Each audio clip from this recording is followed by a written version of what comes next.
Liz and I are really good friends. We're in a writers group together with two other amazing writers, Kelly Garrett and Amina Akhtar. And I knew Liz was a fan of graphic novels, but maybe didn't have a doorway into it. And so I said, I have this idea for the Dusk, which is kind of flipping the script on the Batman myth and this idea that, you know, and it's also very much in line with our own political views, this idea that punching and throwing people in jail is the best way to solve things, and that itself is not fraught with its own problems. Like that's, there's issues with mass incarceration and, police brutality, but how do you tell those stories in a way that is digestible for children or kids that are reading comics for the first time? And so that was the innate challenge of the Dusk, but also as a love letter to superheroes and that mythos and parenthood. Jaime Nunez is a dad. He's a dad to a teenage girl. He's come into a great fortune and has chosen to use those tools to not only do better for the world, but also to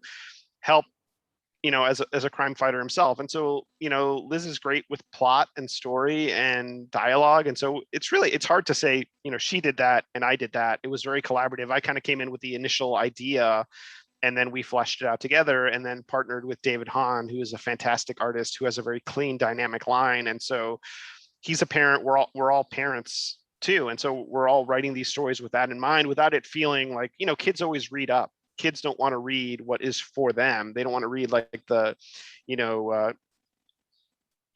generic like stuff that is just catered to their age group. They want to read up. And so it's finding that balance, something that's going to entertain children, also entertain people of our age who are parents, but also fans of the genre. And that's kind of what the Dusk is. Alex is an absolute powerhouse. Like I am both awed and terrified by him sometimes. Because he's just able to do so many things simultaneously. And he has such an incredible, deep ingrained understanding of story mechanics. I think he has just consumed so much story in his life that he's internalized it in a way that I haven't really seen in many writers. And so, we'd be working on this novel together, and we'd both be in the Google Docs simultaneously. And very often this is what would happen is I would be like on one single sentence, like moving semicolons around or like finessing a verb tense.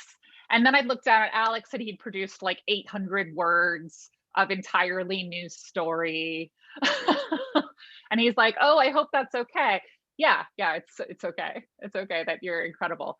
But we actually work, even though I think we have slightly different, we don't have different skill sets, but we have slightly different strengths, right? Like I think I feel like on the sentence level, I do bring a kind of aesthetic. I think I bring a more sort of precise aesthetic to sentences, and he brings this incredible understanding of story. And together, it's a really, really great combination. And then we're also both like deeply character-based writers, so we turn out to be super compatible. He's an amazing person, an amazing writer. Getting to work with him over the past year has really been one of the highlights of a really dark year. And I'm super grateful for it. He's also just like an incredible advocate for other authors, for the literary community as a whole.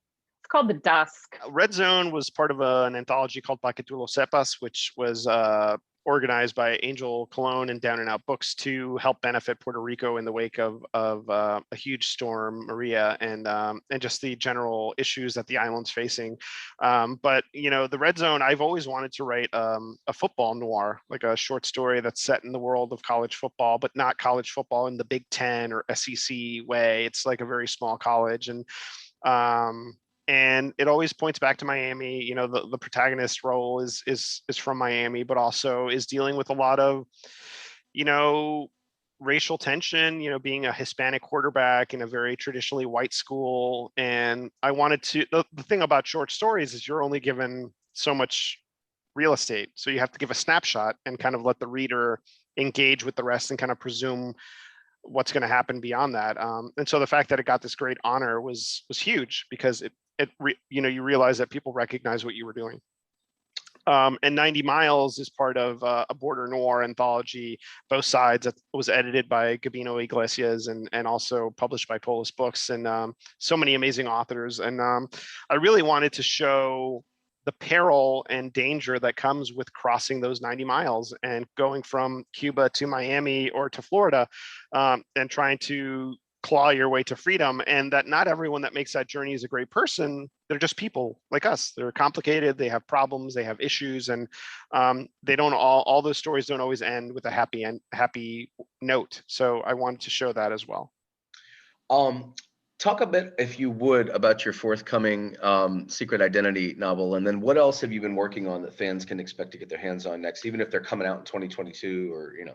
Yeah, Secret Identity is coming out in 22 from Flatiron Books, and it's about this woman, Carmen Valdez, in 1975, who moves from Miami to New York to work in comic books. She grew up Cuban American. Her parents really fostered that love of comics, especially her dad, and so she moves up there to write comics, but she gets a job as a secretary to the publisher of this very small company called Triumph Comics.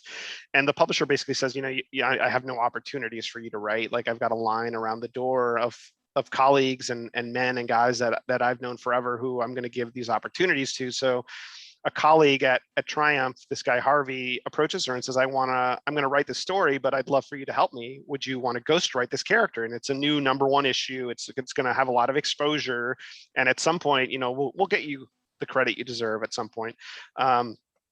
And she really sees it as her only chance, at this time when, she can't risk losing her job by being outspoken about it. So she ghostwrites this character, the legendary Lynx, this cat-like superhero, street-level superhero. And it's drawn by this, very talented and problematic artist named Doug Detmer. And it becomes a huge hit, except nobody knows she's written it, and nobody knows her involvement, because in the meantime, her collaborator Harvey is murdered. And so the only way for her to really reclaim this character and reclaim her place in this story is to investigate the murder of her friend.